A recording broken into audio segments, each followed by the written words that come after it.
نحمده ونصلي على رسوله الکریم اما بعد۔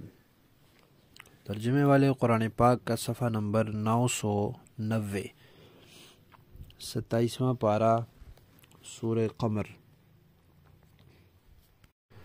تیسرا رکوع، آیت نمبر 43، 40 اور 3 تا 55۔ اعوذ باللہ من الشیطان الرجیم، بسم اللہ الرحمن الرحیم۔ اکفارکم خیر من اولئکم ام لکم براءۃ فی الزبر ام یقولون نحن جمیع منتصر سیہزم الجمع ویولون الدبر بل الساعة موعدهم والساعة أدهى وأمر إن المجرمين في ضلال وسعر يوم يسحبون في النار على وجوههم ذوقوا مس سقر إنا كل شيء خلقناه بقدر وما أمرنا إلا واحدة كلمح بالبصر ولقد أهلكنا أشياعكم فهل من مدكر وكل شيء فعلوه في الزبر وكل صغير وكبير مستطر إن المتقين في جنات ونهر فی مقعد صدق عند ملیک مقتدر۔ صدق اللہ العظیم۔ گزشتہ آیات میں 5 پچھلی قوموں کے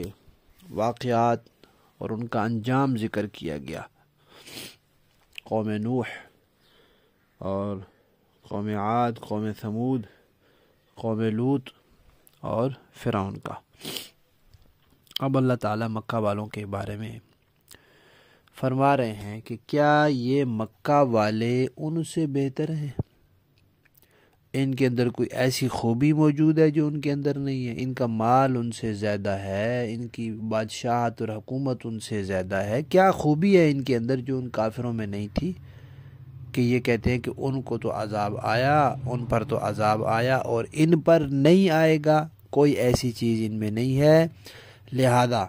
جس روش پر یہ چل رہے ہیں اس کی وجہ سے ان پچھلی قوموں پر عذاب آیا تو ان پر بھی آئے گا۔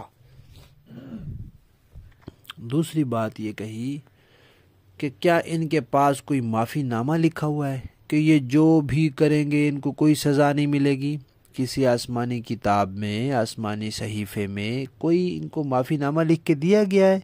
نہیں، وہ بھی نہیں لکھ کے دیا گیا، تو پھر وہ دوسری وجہ بھی نہیں ہے۔ اور تیسری بات کہ کیا یہ سمجھتے ہیں کہ ہمارا جتھا، ہمارا لشکر بڑا مضبوط ہے، مسلمان بہت کمزور ہیں، گنتی کے چند لوگ ہیں، انتہائی کمزور ہیں، غریب ہیں، اسباب نہیں ہے، لڑائی کے اسباب بھی نہیں ہے، ویسے اسباب بھی نہیں ہے، یہ کیا لڑیں گے ہمارے ساتھ؟ تو اللہ تعالیٰ نے فرمایا کہ جتھا، تعداد، اس کے اوپر نہ اتراؤ، ان قریب تم شکست کھا جاؤ گے۔ اب جس وقت قرآن پاک نے یہ بات فرمائی تھی اس وقت کفار مکہ اور مسلمانوں کے درمیان دیکھنے میں کوئی تقابل تھا ہی نہیں، اور بظاہر بالکل ناممکن لگتا تھا کہ کبھی مسلمان بھی ان سے فاتح ہو سکتے ہیں، کبھی یہ اتنے کافر، اتنے اسلحے اور ساز و سامان اور تعداد والے ان چند مسلمانوں سے شکست بھی کھا سکتے ہیں۔ لیکن چند سال بعد اللہ نے بدر میں دکھا دیا، اور نبی پاک صلی اللہ علیہ وسلم اس وقت یہی آیت تلاوت فرما رہے تھے، سَيُهْزَمُ الْجَمْعُ وَيُوَلُّونَ الدُّبُرَ، کہ یہ لشکر شکست کھائیں گے اور پیٹ پھیر کر بھاگیں گے، اور پھر بھاگے۔ بدر میں 70 سردار قسم کے لوگ مارے گئے، چند سردار وہاں بچے جنہوں نے ایمان لانا تھا، باقی سب سردار وہاں بڑے بڑے ٹھنڈ پکڑ کے مارے گئے اور اتنے گرفتار ہو گئے اور پھر زخمی ہوئے اور بھاگ گئے۔ اللہ تعالیٰ نے فرمایا کہ یہ تو دنیا کی سزا ہے کہ شکست کھا جائیں گے، اور دنیا میں سزا نہ بھی ملے تو اصل تو کافر کے لیے آخرت کی سزا ہے، قیامت کی سزا ہے، وہ ان کا وعدہ ہے، اور وہ بڑی سخت مصیبت ہے اور بڑی کڑوی چیز ہے۔ اور مجرم لوگ جو ہیں یہ بڑی غلطی میں، بڑی جہالت میں اور بے عقلی میں پڑے ہوئے ہیں، یہ آخرت کا دھیان نہیں کر رہے، یہ تیاری نہیں کر رہے، تو یہ گمراہی ہے، یہ بے عقلی ہے اور غلطی ہے۔ آخرت میں ان کو منہ کے بھل آگ میں گھسیٹا جائے گا، اور پھر ان سے کہا جائے گا دوزخ کا مزہ چکھو۔ پھر اللہ تعالیٰ نے فرمایا کہ دیکھو ہم نے ہر چیز ایک اندازے سے پیدا کی ہے، ہر چیز کی ایک عمر ہے، ایک وقت ہے۔ زمین آسمان کی بڑی لمبی عمر ہے، جب سے اللہ نے پیدا کی ابھی تک قائم ہے۔ پہاڑ جب سے اللہ نے بنائے ہیں قائم ہے۔ فرشتے جب سے اللہ نے پیدا کیے ان کی بڑی بڑی لمبی عمریں، لیکن ایک وقت آئے گا انہوں نے بھی ختم ہونا ہے۔ فرشتوں کو بھی اللہ تبارک و تعالی قیامت سے پہلے موت دیں گے، اور پھر جنات دیکھو ان کی بڑی بڑی لمبی عمریں ہیں لیکن ان کو بھی موت آتی ہے، اور انسان ہے پہلے ان کی عمریں بڑی لمبی ہوتی تھی اب مختصر ہیں۔ تو ہر چیز ہم نے اندازے سے پیدا کی ہے، اس کا ایک وقت ہے۔ تو اسی طرح دنیا کا بھی ایک وقت ہے، یہ ختم ہوگی پھر قیامت آئے گی، اور قیامت لانا ہمارے لیے کوئی مشکل نہیں، ہم تو پلک جھپکنے میں لا سکتے ہیں، کہیں گے بس آ جائے گی۔ اور مکہ والو، تمہاری جنس کے، تمہارے جیسے، تمہارے ہم مثل بہت سے لوگ ہم پہلے بھی ہلاک کر چکے ہیں، کیا ہے کوئی ان سے نصیحت حاصل کرنے والا؟ ہم نہیں چاہتے کہ تم ہلاک ہو جاؤ، ہم کہتے ہیں تم نصیحت حاصل کرو، لیکن جب نہیں کرو گے تو پھر ہلاکت کے سوا چارہ نہیں ہے۔ اور یہ بھی یاد رکھو کہ تمہارے عقائد اور تمہارے اعمال اور تمہارے کام اور تمہاری باتیں یہ اللہ سے پوشیدہ نہیں ہے، اور اللہ نے تمہارے سامنے حجت قائم کرنے کے لیے ان کو لکھ بھی دیا ہے۔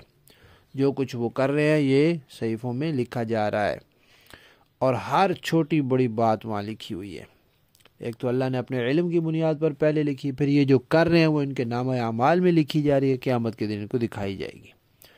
یہ تو ہو گئے کفار۔ دوسری طرف جو تقوی والے ہیں وہ تو پھر باغات میں ہوں گے، وہ نہروں میں ہوں گے، وہ سچائی کی جگہ میں ہوں گے، وہ قدرت والے رب کے ہاں ہوں گے۔ تو یہ اگر ایمان جمع تقوی والے بن جائیں تو پھر یہ نعمتیں ساری ان کے لیے بھی ہیں۔ تو اسی پر یہ صورت مکمل ہوئی ہے،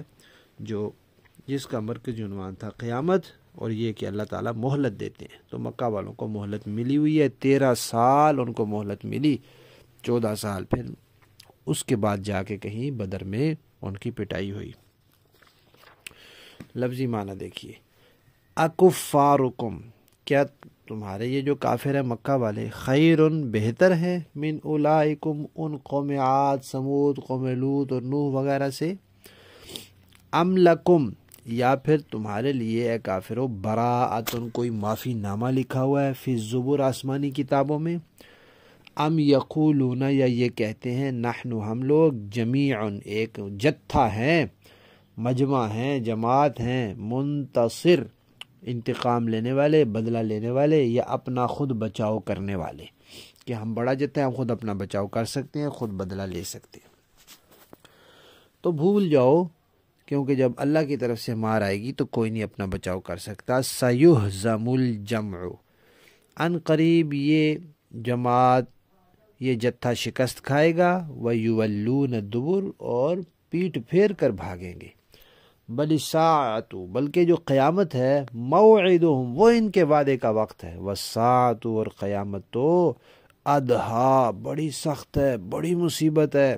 وامر، بڑی کڑوی ہے، ان المجرمین، بے شک مجرم لوگ، فی ضلال، بڑی گمراہی میں، وسعر، اور بے عقلی میں، یوم یسحبون،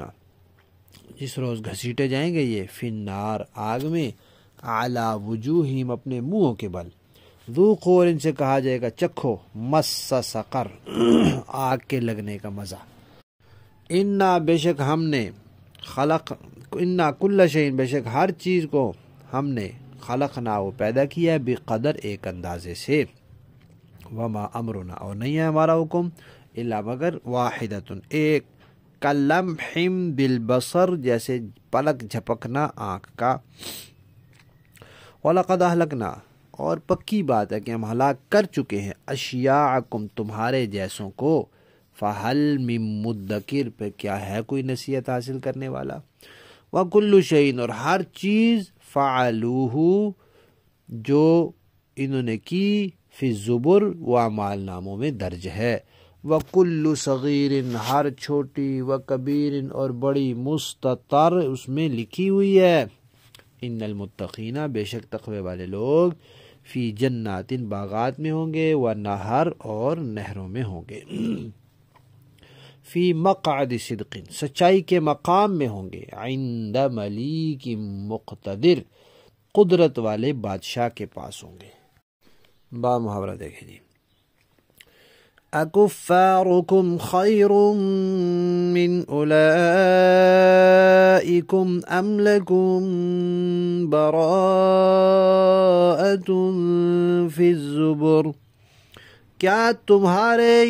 یہ کافر لوگ ان سے اچھے ہیں یا تمہارے لیے خدا کی کتابوں میں کوئی بے گناہی کا پروانہ لکھا ہوا ہے، ام یقولون نحن جمیع منتصر، یا ان کا کہنا یہ ہے کہ ہم ایسی جماعت ہیں جو اپنا بچاؤ آپ کر لے گی، سیہزم الجمع ویولون الدبر، حقیقت تو یہ ہے کہ اس جماعت کو عنقریب شکست ہو جائے گی اور یہ سب پیٹ پھیر کر بھاگیں گے، بل الساعۃ موعدہم والساعۃ ادہی وامر، یہی نہیں بلکہ ان کے اصل وعدے کا وقت تو قیامت ہے، اور قیامت اور زیادہ مصیبت اور کہیں زیادہ کڑوی ہوگی، ان المجرمین فی ضلال وسعر، حقیقت یہ ہے کہ یہ مجرم لوگ بڑی گمراہی اور بے عقلی میں پڑے ہوئے ہیں، یوم یسحبون فی النار علی وجوہہم ذوقوا مس سقر، جس دن ان کو منہ کے بل آگ میں گھسیٹا جائے گا اس دن انہیں ہوش آئے گا اور ان سے کہا جائے گا چکھو دوزخ کے چھونے کا مزہ، اِنَّا كُلَّ شَيْءٍ خَلَقْنَاهُ بِقَدَرٍ، ہم نے ہر چیز کو ناپ تول کے ساتھ پیدا کیا ہے،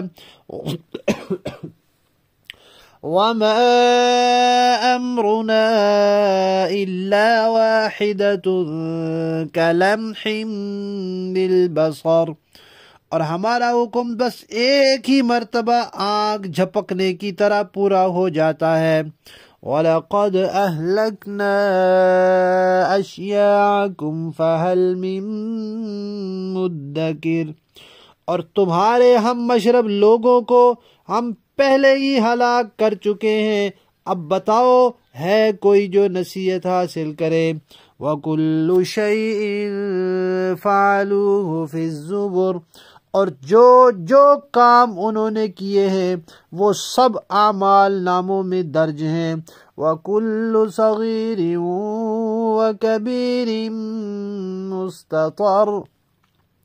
اور ہر چھوٹی اور بڑی بات لکھی ہوئی ہے، ان المتقین فی جنات